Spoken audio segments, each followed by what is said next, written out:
Selamat pagi, apa kabar pemirsa TVR Parlemen dimanapun Anda berada. Berjumpa lagi dalam program TVR 09 bersama saya Umam Hidayat dan rekan saya. Tentu saja bersama saya Anggun Aktarini dan pemirsa dalam 30 menit ke depan kami akan sajikan kepada Anda sejumlah berita nasional khususnya dari sudut pandang DPR RI sebagai referensi Anda dalam memahami dinamika politik, hukum, ekonomi, sosial, dan budaya yang ada di Indonesia. Dan pemirsa TVR Parlemen, inilah TVR 09 edisi Kamis 19 Januari 2023 selengkapnya.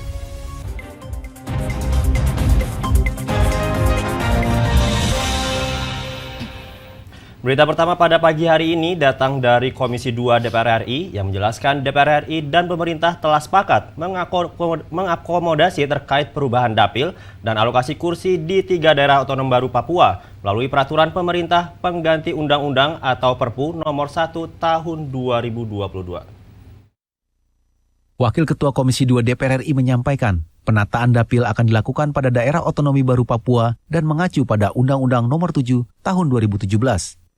Dalam rangka mengatur Pesta Demokrasi tahun 2024, Komisi Pemilihan Umum (KPU) telah menetapkan jumlah daerah pemilihan atau dapil serta jumlah kursi DPR untuk pemilu legislatif. Wakil Ketua Komisi 2 DPR RI Samsur Rijal menyampaikan, penataan dapil dilakukan karena adanya daerah otonomi baru Papua. Kondisi tersebut menjadikan jumlah dapil di tanah air bertambah dari 80 menjadi 84 dapil. Berdasarkan kesepakatan dalam rapat Komisi 2 bersama KPU dan Bawaslu baru-baru ini, untuk dapil pusat dan dapil daerah tingkat 1 provinsi, khususnya di luar daerah otonomi baru, tidak terdapat perubahan, mengacu pada lampiran Undang-Undang nomor 7 tahun 2017. Pemekaran dapil ini dan penataannya itu hanya terjadi pada daerah otonomi baru Papua. Kita mensepakati untuk dapil pusat dan dapil daerah tingkat 1, dapil provinsi, untuk daerah yang di luar daerah otonomi baru tadi itu tetap tidak berubah sebagaimana lampiran yang diatur dalam Undang-Undang nomor 7 tahun 2017. Menyusul adanya pemekaran wilayah di Provinsi Papua dan Papua Barat, pemerintah telah mengeluarkan peraturan pemerintah pengganti Undang-Undang nomor 1 tahun 2022 yang mengubah Undang-Undang nomor 7 tahun 2017 tentang pemilihan umum, di mana setelah pemekaran terdapat tambahan 4 provinsi, yakni Papua Selatan, Papua Tengah, Papua Pegunungan, dan Papua Barat Daya. Helmi Darmawan, TVR Parlemen melaporkan.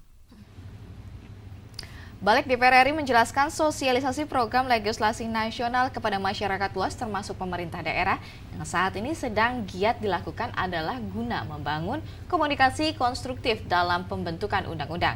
Masyarakat bisa mengetahui dengan detail proses penyusunan sebuah undang-undang, bahkan bisa memberi masukan serta kritik.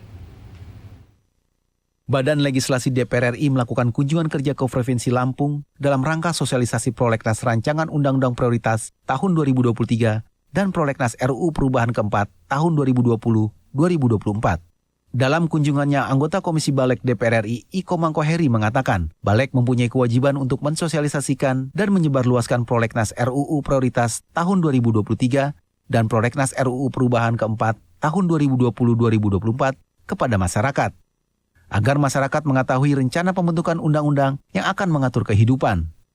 Komang berharap dalam proses pembentukan undang-undang tersebut, masyarakat dapat memberikan masukan-masukan yang pada akhirnya setiap RUU yang akan ditetapkan menjadi undang-undang senantiasa mencerminkan kebutuhan dan aspirasi masyarakat.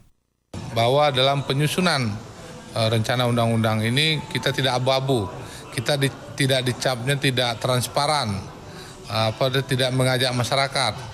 Oleh karena itu kita tadi memberikan juga pemaparan ya tentang Prolegnas yang usulannya yang pertama dari DPR RI, ada juga dari pemerintah, ada juga dari DPD. Dan dengan kita melibatkan masyarakat sehingga tim akan dihasilkan undang-undang yang juga berpihak kepada masyarakat. Komang menjelaskan 39 RUU yang sudah masuk menjadi RUU prioritas diasumsikan dapat menjawab persoalan-persoalan yang mendesak tahun 2023 untuk segera kita sahkan menjadi undang-undang. Komang menuturkan, produk hukum harus bisa melindungi segenap masyarakat, sehingga tidak heran jika dalam pembahasannya membutuhkan proses yang cukup panjang dan mendetail. Dari Lampung, Tegar Aziz, TVR Parlemen melaporkan. Komisi 6 DPR RI mendorong pemerintah memberikan berbagai stimulus untuk mengantisipasi gelombang PHK. Informasi selengkapnya akan kami hadirkan usai jeda berikut ini. Untuk itu tetaplah bersama kami di TVR 09. Utang-utang dulu saya. Mereka yang tidak cukup paham teredukasi bagaimana menyuarakan aspirasi demi memperoleh jawaban. Sini ditambang untuk seperti itu, warga sini tidak mengizinkan. Sebab apa? Itu menyangkut isi perut kami semua. Hadir menelisik mulai dari hulu ke hilir. Mengapa? Ini kalau kita telusuri kenapa banjir ini hampir setiap terjadi. Hingga menemukan apa yang belum terkuak secara nyata. Kan kabeh niku sedulur, Pak. Nek kula ngrencangi mriki, mesti mriki gelo, nek kula ngrencangi mriki mesti mriki gelo. Nggih kedah adil wae, Pak, tengah-tengah. Menghadirkan peran anggota DPR RI demi mendapatkan solusi. Saksikan Suara Dapil, Senin sampai Jumat pukul 10 waktu Indonesia Barat, hanya di TVR Parlemen.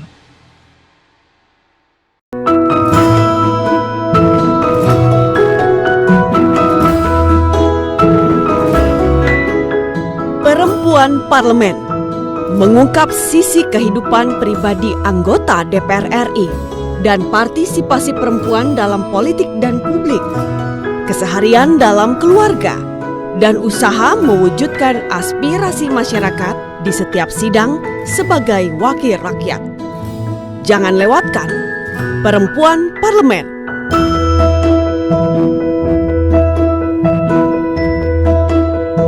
Hanya di TVR Parlemen. DPR RI memiliki fungsi diplomasi dalam menjalankan politik luar negeri sesuai dengan pasal 116 Undang-Undang MD3. Kontribusi aktif BKSAP DPR RI memainkan peranan penting dalam memenangkan persaingan global melalui IPU, IPA, IPPF, AIPA, dan PUIK. BKSAP memiliki komitmen yang tinggi dalam krisis kemanusiaan dunia. Fungsi diplomasi dijalankan untuk mendukung upaya pemerintah dalam melaksanakan politik luar negeri.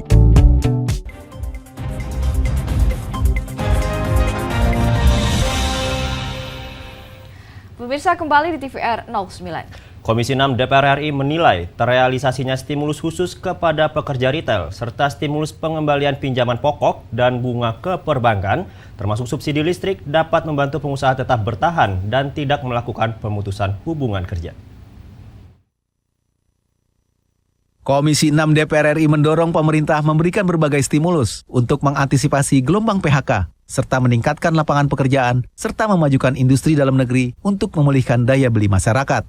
Gelombang pemutusan hubungan kerja atau PHK yang terjadi di berbagai sektor berdampak pada pelemahan daya beli masyarakat.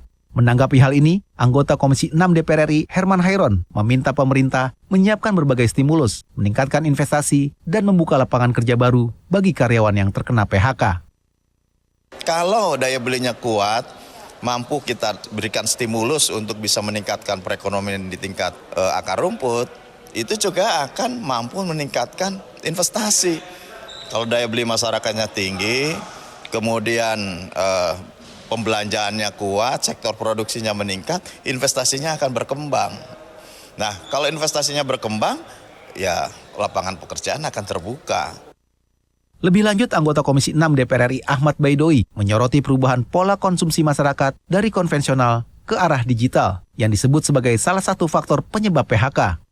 Baidowi meminta hal ini diantisipasi pemerintah dengan memberikan rangsangan pada para pelaku usaha untuk dapat meningkatkan aktivitas perekonomian, terutama di pusat-pusat perbelanjaan. Kenapa kita tidak membaca? Karena ada disrupsi digital yang membuat pola konsumsi masyarakat itu berubah. Contoh hari ini, Anda lihat di pusat-pusat perbelanjaan di beberapa tempat, itu banyak yang kosong, menyebabkan PHK. Helmi Darmawan, TVR Parlemen melaporkan. Komisi 2 DPR RI menilai partisipasi dari seluruh pihak terkait dengan penyelenggaraan pemilu dapat menciptakan keberhasilan pemilu yang berkualitas. Komisi 2 menyebut DPR RI bersama pemerintah dan penyelenggara pemilu akan mengawal seluruh tahapan pemilu, termasuk tahapan penetapan daerah pemilihan atau dapil demi kelancaran pemilu 2024. Anggota Komisi 2 DPR RI Difriadi meminta setiap kendala dalam tahapan pemilu untuk dikawal bersama-sama agar tercapai tahapan yang sesuai dengan mekanisme. Selain itu, Difriadi menyebut Komisi 2 bersama Kementerian Dalam Negeri dan penyelenggara pemilu telah sepakat dengan penetapan daerah pemilihan atau dapil. Disebutkan, dapil DPR RI dan DPRD tingkat provinsi tidak mengalami perubahan atau masih sesuai dengan Undang-Undang Nomor 7 Tahun 2017 tentang pemilu. Sementara dapil untuk DPRD tingkat kabupaten kota akan dibahas lebih lanjut. Tentang penataan dapil khususnya daerah-daerah baru, daerah otonom baru. Dan itu bagian daripada Perpu tentang pemilu kemarin. Saya kira clear untuk penataan dapil wilayah daerah otonom baru karena memang itu kebutuhan kita. Saya kira kendala pasti ada, tapi persoalannya memang kemauan para penyelenggara pemilu, khususnya KPU, Bawaslu, dan pemerintah, dan kita Komisi 2, itu akan backup terus agar mekanisme pemilunya berlangsung dengan baik dan sesuai dengan tahapan-tahapan yang telah disusun bersama. Untuk penataan dapil, anggaran untuk rekrutmen PPK, rekrutmen KPU kabupaten, provinsi, sudah kita perjuangkan kemarin dalam rapat-rapat dengan KPU dan dengan pemerintah. Di backup sudah itu anggarannya. Cukup lah insya Allah. Sebelumnya KPU telah melaksanakan tahapan penetapan partai politik peserta pemilu. Sementara saat ini, tahapan pemilu telah memasuki tahapan pemuktahiran data pemilih, penetapan jumlah kursi, dan daerah pemilihan. Rifki Mahdudi, TVR Parlemen melaporkan. DPR RI menilai pengakuan negara atas terjadinya 12 pelanggaran HAM berat merupakan batu pijakan untuk menunaikan kewajiban negara terhadap penyelesaian pelanggaran HAM berat dan pemenuhan hak-hak korban. Anggota Komisi 3 DPR RI meminta pemerintah menindaklanjuti secara tuntas 12 kasus pelanggaran hak asasi manusia berat yang baru-baru ini diakui pemerintahan Joko Widodo sesuai peraturan perundang-undangan yang berlaku. Meski pemerintah telah mengakui 12 kasus pelanggaran HAM berat di masa lalu, anggota Komisi 3 DPR RI Adang Darujatun mendorong pemerintah untuk menyelesaikan kasus-kasus tersebut sesuai dengan mekanisme hukum yang berlaku. Adang menyebut DPR akan mengawal seluruh proses tindak lanjut yang dilakukan oleh pemerintah sesuai dengan bidang tugas komisi di DPR. Silakan untuk memproses kasus tersebut sesuai dengan aturan perundang-undangan yang berlaku. Ya, sebetulnya akar masalahnya memang pertama ya saya justru mendengarkan dari lembaga-lembaga yang menangani ya ada file yang sudah terlalu lama sehingga alat-alat buktinya masih kurang. Lalu kasus itu sudah terlalu jangka waktunya. Tapi apapun juga kan dari apa yang disampaikan itu masih ada pelanggaran-pelanggaran yang masih baru lah. Nah, silakan untuk diproses. Ya, saya rasa rekomendasi DPR nanti dengan adanya pernyataan tersebut sesuai dengan bidang atau komisi masing-masing ya bisa bertanya kepada pemerintah dalam proses melakukan pengawasan terhadap tindak lanjut apa yang dinyatakan oleh pemerintah. Usai menerima laporan dari Tim Penyelesaian Non-Yudisial Pelanggaran HAM atau PPHAM beberapa waktu lalu, Presiden Joko Widodo mengakui 12 kasus pelanggaran HAM berat masa lalu. Pemerintah disebut akan melakukan upaya pemulihan hak-hak korban, memberikan kompensasi, dan tetap melanjutkan proses hukum. Helmi Dermawan, TVR Parlemen melaporkan. Perekonomian global pada tahun 2023 diperkirakan bakal suram. Di sini bahkan di Bank Dunia menyebutkan ada resiko terjadinya resesi. Negara-negara pemimpin ekonomi dunia diperkirakan bakal melanjutkan menaikkan suku bunga untuk menekan inflasi yang terus merambat pada tahun ini. Informasinya akan kami hadirkan sesaat lagi, untuk itu tetaplah di TVR 09.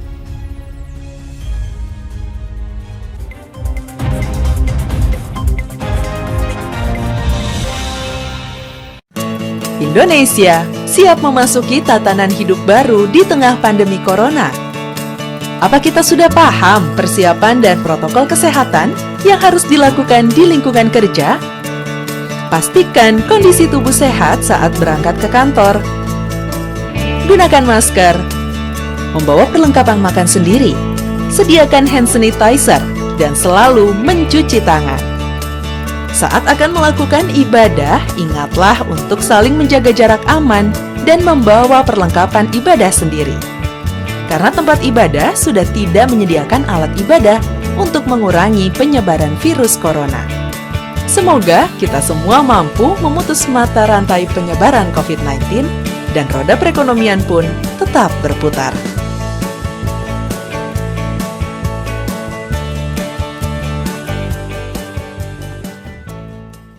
Utang-utang dulu saya. Mereka yang tidak cukup paham teredukasi bagaimana menyuarakan aspirasi demi memperoleh jawaban. Sini ditambang untuk seperti itu, warga sini tidak mengizinkan. Sebab apa? Itu menyangkut isi perut kami semua. Hadir menelisik mulai dari hulu ke hilir. Mengapa? Nah, kalau kita telusuri kenapa banjir ini hampir setiap terjadi, hingga menemukan apa yang belum terkuak secara nyata. Kan kabeh niku sedulur, Pak. Nek kula ngrencangi mriki, nggih sing mriki gelo, nek kula ngrencangi mriki sing mriki gelo. Nggih kedah adil wae, Pak, tengah-tengah. Menghadirkan peran anggota DPR RI demi mendapatkan solusi. Saksikan Suara Dapil, Senin sampai Jumat pukul 10 waktu Indonesia Barat, hanya di TVR Parlemen.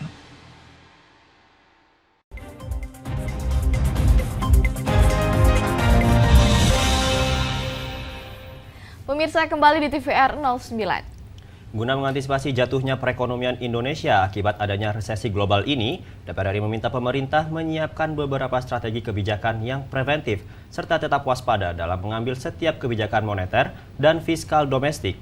DPR RI juga meminta pemerintah tetap menjaga daya beli masyarakat. Komisi 4 DPR RI juga mengkritisi kebijakan pemerintah pada tahun 2023, pemirsa, yang hanya di sini disebutkan yang hanya mensubsidi 2 jenis pupuk untuk 9 komoditas pertanian. Menurut DPR RI, kebijakan pembatasan pupuk bersubsidi dapat berakibat pada ketersediaan serta harga pangan yang tidak stabil. Berbekal pengalaman melewati beberapa kali krisis, Indonesia diyakini mampu menghadapi ancaman krisis pada tahun 2023. Namun DPR RI meminta pemerintah tidak lengah dan fokus pada kebijakan menghadapi ancaman resesi 2023. Untuk mengetahui informasi selengkapnya, mari kita simak laporan mendalam yang telah dihimpun oleh tim redaksi TVR Parlemen dalam segmen editorial Parlemen berikut ini.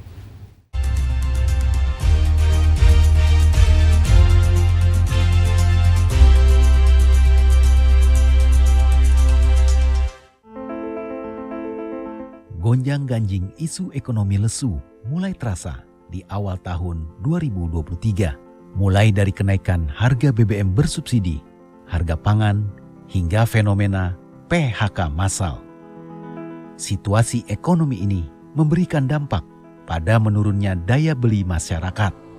Setidaknya, hal itulah yang dirasakan oleh sejumlah masyarakat kalangan menengah bawah. Biasa beli Pertalite 15.000 2 liter, sekarang harus 20.000, jadi pengeluaran nambah. Sedangkan argo per kilometernya cuma naik Rp500 ya, tadinya dari Rp2.000 per kilometer, sekarang jadi Rp2.500 per kilometer. Dengan harga yang sebelum naik-naik itu ya, dengan 100.000 itu bisa udah untuk bisa seminggu. Nah sekarang 100.000 nggak ada lagi, paling sehari juga udah. Itu pun ya belum dapat lauknya, masih nasi sama sayurnya doang. Apalagi kalau anak banyak ya, untungnya anaknya cuma 2. Berdasarkan laporan Global Economic Prospect yang diterbitkan Bank Dunia pada Januari 2023, pertumbuhan ekonomi global diprediksi mengalami penurunan. Ekonomi Indonesia yang semula diprediksi mengalami pertumbuhan 5,3%, kini direvisi menjadi 4,8%, alias mengalami penurunan senilai 0,5%. Menurut anggota Komisi 6 DPR RI, Herman Hairon, roda ekonomi Indonesia dapat diakselerasi melalui pembukaan lapangan kerja dan penguatan industri dalam negeri. Maka dari itu, dibutuhkan iklim investasi yang sehat agar penyerapan tenaga kerja dapat maksimal. Kalau daya belinya kuat, mampu kita berikan stimulus untuk bisa meningkatkan perekonomian di tingkat akar rumput, itu juga akan mampu meningkatkan investasi. Kalau daya beli masyarakatnya tinggi, kemudian pembelanjaannya kuat, sektor produksinya meningkat, investasinya akan berkembang. Nah, kalau investasinya berkembang, ya lapangan pekerjaan akan terbuka. investasi usaha pada prakteknya juga membutuhkan inovasi sebab pola konsumsi masyarakat sudah berubah dari konvensional menuju digital. Jual beli online kini jadi primadona, sementara pusat perbelanjaan seperti mal justru sepi pembeli. Imbasnya, serapan tenaga kerja ikut menurun. Anggota Komisi 6 DPR RI Ahmad Baidowi menilai pemerintah perlu menguatkan pola investasi menyesuaikan potensi pasar yang bervariasi. Karena ada disrupsi digital yang membuat pola konsumsi masyarakat itu berbeda, berubah. Contoh hari ini, Anda lihat di pusat-pusat perbelanjaan di beberapa tempat, itu banyak yang kosong, menyebabkan PHK. Penguatan daya beli masyarakat juga dapat ditopang melalui stabilisasi harga pangan. Karena bertambahnya pengeluaran untuk kebutuhan pangan otomatis semakin menekan daya beli. Anggota Komisi 4 DPR RI Ibnu Multazam berpendapat pemerintah perlu mendukung produksi pertanian di Indonesia, termasuk dalam hal pemenuhan kebutuhan pupuk bersubsidi kepada petani. Mengingat kini hanya tersisa 2 jenis pupuk bersubsidi, yaitu urea dan NPK. 2 jenis pupuk itu diberikan untuk 9 jenis tanaman komoditas pangan yang sering mengalami inflasi. Apa yang harus dilakukan itu kan harus semua pihak kan harus mengevaluasi. Salah satu sebabnya saya duga itu karena penghilangan beberapa pupuk subsidi itu saya duga ya. Tetapi ini harus ada penelitian, harus ada survei yang memadai. Apakah betul luas tanam ini tetap, tetapi karena pupuknya itu dihilangkan subsidinya, petani itu lalu mengurangi pupuk terhadap tanamannya sehingga akibatnya panen ini lebih sedikit. Dana Moneter Internasional atau IMF menyebutkan sepertiga ekonomi dunia atau sebanyak 70 negara diprediksi akan mengalami resesi pada tahun 2023. Indonesia memang tidak boleh termasuk di dalamnya. Meredam badai resesi bisa dilakukan sedini mungkin, di mana investasi dan stabilisasi harga pangan menjadi kunci. Tim Liputan TVR Parlemen melaporkan.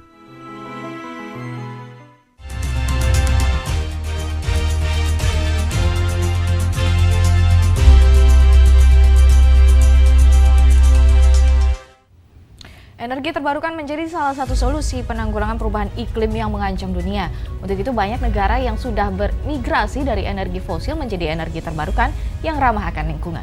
Dan kira-kira negara mana yang saat ini paling banyak menggunakan energi terbarukan? Informasinya akan kami hadirkan sesaat lagi. Untuk itu jangan kemana-mana, tetaplah bersama kami di TVR 09.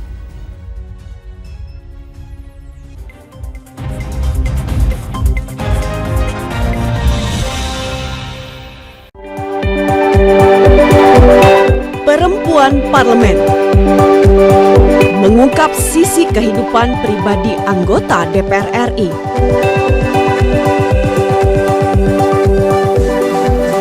Dan partisipasi perempuan dalam politik dan publik.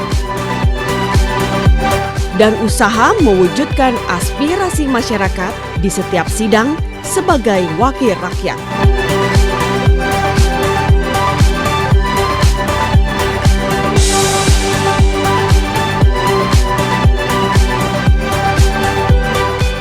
Keseharian dalam keluarga.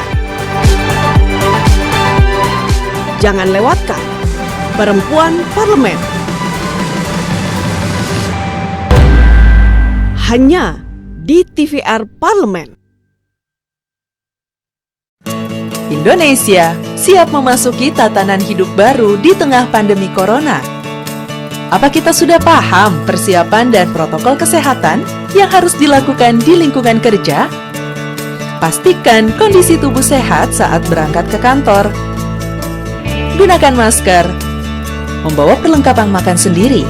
Sediakan hand sanitizer dan selalu mencuci tangan. Saat akan melakukan ibadah, ingatlah untuk saling menjaga jarak aman dan membawa perlengkapan ibadah sendiri. karena tempat ibadah sudah tidak menyediakan alat ibadah untuk mengurangi penyebaran virus corona. Semoga kita semua mampu memutus mata rantai penyebaran COVID-19 dan roda perekonomian pun tetap berputar.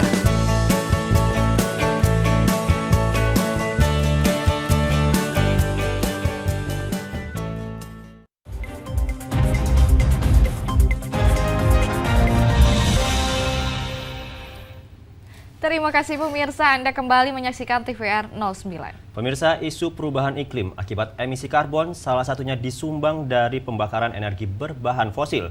Dan untuk itu negara-negara di dunia berlomba-lomba untuk bermigrasi dari energi fosil menjadi energi terbarukan. Selain ramah lingkungan dan tidak berkontribusi terhadap perubahan iklim, ketersediaan energi terbarukan ini sangat melimpah dan dapat dimanfaatkan secara terus-menerus. Berikut adalah daftar 5 negara terbesar yang kini telah menggunakan energi terbarukan. Temukan jawabannya dalam segmen Intips, informasi dan tips berikut ini.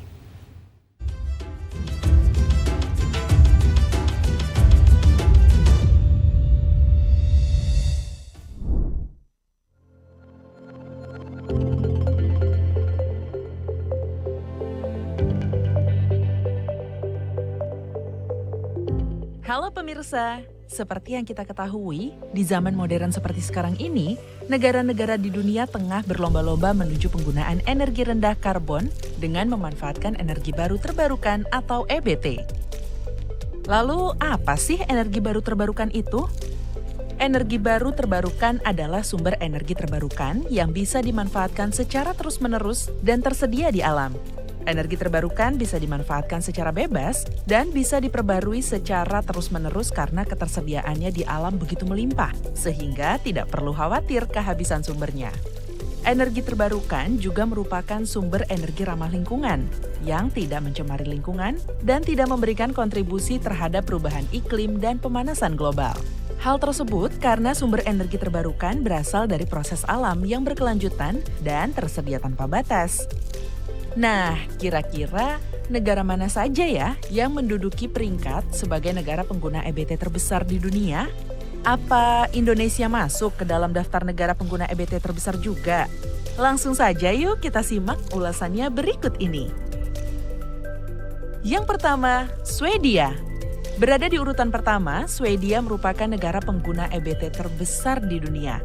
Bagaimana tidak, pada tahun 2015 saja, Swedia telah memiliki mimpi ambisius, yakni ingin menghentikan penggunaan pembangkit listrik berbasis bahan bakar fosil pada tahun 2040. Atas upayanya dalam meningkatkan investasi di bidang tenaga surya, angin, penyimpanan energi, jaringan pintar, dan transportasi bersih, Swedia bahkan disebutkan telah menjadi negara pertama di dunia yang menuju 100% EBT. Peringkat kedua diduduki oleh Costa Rica. Costa Rica adalah negara terkecil kedua di Amerika Tengah yang berbatasan dengan Nicaragua, Panama, Samudra Pasifik, dan Laut Karibia. Prestasi Costa Rica dalam penggunaan energi terbarukan juga sangat membanggakan. Sebanyak 94% kebutuhan listrik di negara ini dipasok dari sumber energi terbarukan. Rinciannya, sebanyak 76% kebutuhan energi negara ini berasal dari pembangkit listrik tenaga air. Sementara 18% sisanya berasal dari sumber energi terbarukan lain, terutama dari energi panas bumi. Yang ketiga ada Skotlandia. Skotlandia sangat mengandalkan energi angin sebagai sumber EBT-nya. Pada tahun 2019, 98% kebutuhan listrik di Skotlandia bahkan sudah dipenuhi oleh EBT tenaga angin. Skotlandia berupaya mencapai emisi nol karbon pada tahun 2045 dan ditetapkan sebagai target yang mengikat secara hukum. Hal ini menjadikan Skotlandia sebagai negara dengan salah satu target iklim paling ambisius di dunia. Kita lanjut ke posisi keempat, yaitu negara asal pesepak bola dunia Mesut Ozil. Benar sekali, Jerman. Sumber energi terbarukan di Jerman berasal dari angin, air, dan matahari sebagai pengganti batu bara, minyak, dan gas bumi. Di Jerman, sumber energi regeneratif semakin sering digunakan. Pada paruh pertama tahun 2018, Jerman telah menghasilkan listrik yang bersumber dari EBT, yang cukup untuk memberi daya pada setiap rumah tangga di Jerman selama setahun penuh. Negeri ini juga memiliki ambisi untuk mencapai target 65% EBT pada tahun 2030. Dan urutan terakhir di daftar ini adalah negeri tirai bambu, Cina. Pada tahun 2017, Cina telah memiliki sejumlah teknologi surya dan kapasitas tenaga angin terbesar di dunia. Cina juga berkomitmen untuk menghasilkan 35% listriknya dari EBT pada tahun 2030 dan membersihkan udara yang tercemar. Cina terus berupaya meminimalisir penggunaan bahan bakar fosil dengan memfasilitasi pemanfaatan batu bara yang aman, cerdas, dan ramah lingkungan. Sejak tahun 2016 hingga 2019, Cina berhasil memangkas lebih dari 900 juta ton kapasitas produksi batu bara usang per tahunnya. Cina juga menerapkan rencana per 5 tahun di sektor energi terbarukan. Rencana 5 tahun ketenaga listrikan tersebut bertujuan untuk meningkatkan bagian bahan bakar non-fosil. Rancangan itu terus diperbarui hingga bisa mencapai angka 33% suplai energi nasional pada tahun 2025. Tak hanya 5 negara yang telah disebutkan tadi, penggunaan EBT pun terus digaungkan di tanah air. Hal ini dilakukan dalam rangka proses peralihan sumber energi yang selama ini masih bergantung pada energi fosil dan batu bara, yang diketahui keberadaannya terus menipis bahkan menuju kelangkaan.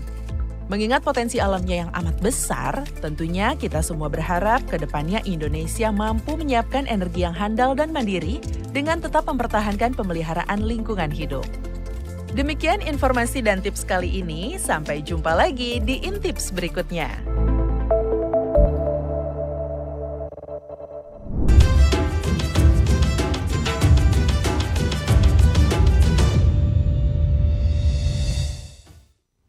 Dan di penghujung acara kami informasikan kepada Anda pemirsa sejumlah agenda DPR RI pada hari ini, Kamis 19 Januari 2023. Nah, ini di jam 10 waktu Indonesia Barat, Ketua DPR RI akan menerima delegasi Ketua Parlemen Republik Korea bersama rombongan. Dan pada jam 10 juga, Komisi 4 DPR RI mengadakan rapat kerja dengan Menteri Lingkungan Hidup dan Kehutanan Republik Indonesia, Menteri Kelautan dan Perikanan Republik Indonesia, Menteri Pertanian, Menteri Dalam Negeri, Menteri Hukum dan HAM, dan Ketua Komite 2 DPD RI.